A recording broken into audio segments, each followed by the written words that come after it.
Ça fait plus d'un mois et demi que je signe plus personne dans le Boost Camp et j'avais envie de faire un peu une vidéo un peu spéciale parce que tout n'est pas toujours rose.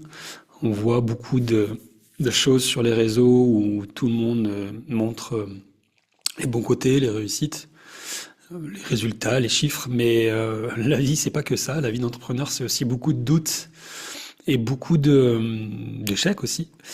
Et moi, ça fait un mois et demi que je signe plus personne en visio. Pourtant, des prospects, j'en ai, des leads, j'en ai, deux, trois visios par semaine. Mais ça doit faire bien 8 personnes qui ne signent plus dans mon accompagnement. Alors, j'ai essayé de comprendre pourquoi, d'où ça venait. Qu'est-ce qui fait que ça fonctionne plus, alors que parfois, il y a deux, trois personnes d'un coup qui signent et qui rejoignent notre, notre accompagnement, le Boost Camp, et j'ai cherché et parfois quand j'en parle autour de moi, on me dit bah, c'est peut-être contextuel, conjoncturel, lié au marché, les gens sont frileux, les gens ont peur. Peut-être. Moi, c'est le genre d'argument que je retiens pas pour deux raisons. D'abord parce que bah, en fait, c'est pas objectif, c'est pas mesurable, c'est pas factuel. Et la deuxième raison, c'est que bah, je contrôle pas. Et tout ce que je contrôle pas, je cherche pas à m'en occuper. Parce que si je commence à regarder ce que je contrôle pas, en fait, je m'en sors jamais. Et d'ailleurs, je vous invite à faire pareil. Hein. N'essayez pas de trouver des excuses là où vous ne contrôlez pas les choses. Donc si je contrôle pas, ça m'intéresse pas. J'ai essayé plutôt de chercher ce que je contrôlais. Qu'est-ce qui était sous mon contrôle, ce qui est mesurable, qu'est-ce que je fais, qu'est-ce qui ne va pas. Et en cherchant bien, je pense que j'ai compris. Je pense que j'ai compris une chose. Je pense pas que c'est au niveau de mon offre, il y a pas de raison que tout d'un coup elle ne convienne pas ou plus. Je pense pas que c'est au niveau de mon positionnement, puisque j'ai toujours des prospects, j'ai toujours des personnes qui réagissent à mon contenu, des personnes qui me sollicitent. Je pense que c'est plutôt quelque chose qui se situe au niveau de mon état d'esprit.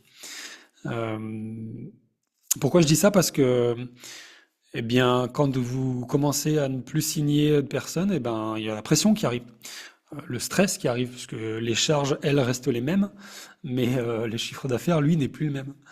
Du coup, on se met la pression, et je me mets la pression. Du coup, quand je me mets la pression, qu'est-ce qui se passe pendant mes appels de vente? Bah, c'est assez simple.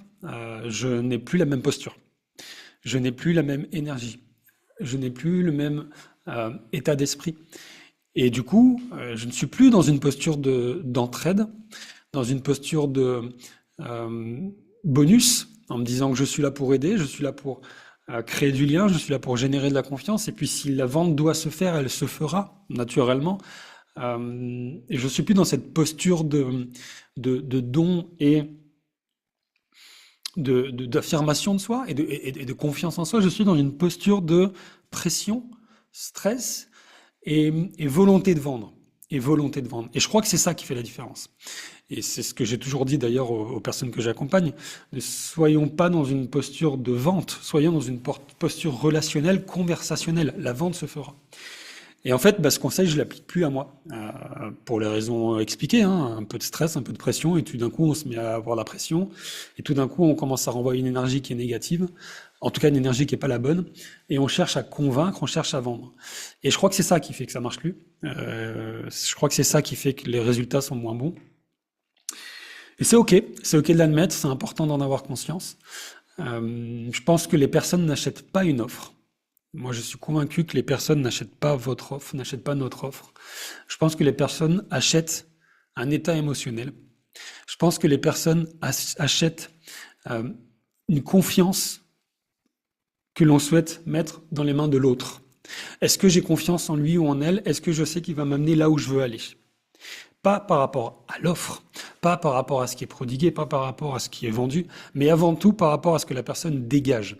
Avant tout par rapport au feeling. Est-ce que ça match? Est-ce que je me sens en confiance dans l'instant? Et donc, est-ce qu'il va me porter dans ma propre confiance pour les 3 à 6 mois à venir? Et ça, j'ai perdu ça. Je l'ai perdu, manifestement. Et je vais tout faire pour le retrouver, bien sûr. Et je pense que cette pression nous fait faire des mauvais choix et m'a fait faire des mauvais choix et m'a fait faire des mauvais appels de vente, tout simplement. Donc c'est pas tout rose. Si jamais vous êtes vous aussi dans un moment difficile, bah, ça arrive à tout le monde. Ça arrive, c'est même ça fait partie du jeu. Moi, ça m'arrive aussi régulièrement. Ça m'arrive actuellement. Et je tenais à le dire aussi parce que encore une fois, on voit beaucoup de choses positives, mais il n'y a pas que ça dans la vie d'entrepreneur. Il y a beaucoup de choses aussi négatives. C'est important de le dire, c'est important de le véhiculer, c'est important d'en avoir conscience et c'est important aussi de l'afficher. C'est important, je pense, ça me semble important de l'afficher et de l'expliquer. Euh, Encore une fois, il ne s'agit pas de retravailler un script, il ne s'agit pas de retravailler une méthode de vente, il s'agit encore moins de retravailler des bonus ou des garanties dans l'offre. Il ne s'agit pas de paniquer, de tout changer. Il s'agit juste de voir qu'est-ce qui se joue en soi. Et moi, je sais ce qui se joue en moi. C'est cette tendance à me mettre la pression et donc à changer ma posture. Et je vais revenir à ça pour modifier mes résultats, en tout cas modifier ce que j'ai envie d'obtenir. Je vais revenir à la posture et ne pas être dans une tentation de vouloir convaincre ou de vendre, mais être dans une volonté et une joie de donner avec abondance et de pouvoir aider. Et les choses se feront ou pas, mais au moins je retrouverai la joie et le plaisir parce que bah, c'est ce que je dis toujours, s'il n'y a pas de joie, il n'y a pas de business. Et là, en ce moment, je suis en train de perdre cette joie dans ces appels. Donc voilà, peut-être que vous traversez ça aussi. Moi personnellement, la manière dont je le traverse, c'est que ben je me remets dans l'action. J'ai ressorti une nouvelle offre d'ailleurs qui s'appelle le Boost Club, où j'ai fait des ventes par ailleurs. Comme quoi, quand on se remet dans l'action et qu'on se remet dans la joie, ben, les choses s'alignent naturellement. Et je suis vraiment réjoui et je me réjouis de démarrer ce Boost Club le 20 novembre avec les coachs qui se sont inscrits, les solopreneurs qui sont inscrits. Comment je fais? Bah, je vais courir davantage, je vais me connecter davantage en nature parce que c'est ce qui me nourrit. Et puis, autre chose aussi, je me recentre et je me reconcentre dans ce qui me met en joie et voilà, c'est important. Donc voilà, ça fait un mois et demi que je suis une personne dans le Bootcamp, c'est ok, ça va revenir, ça fait partie du jeu. Pas de panique, juste un constat et puis prendre conscience que ça fait partie de l'entrepreneuriat. Je dirais même que c'est salvateur.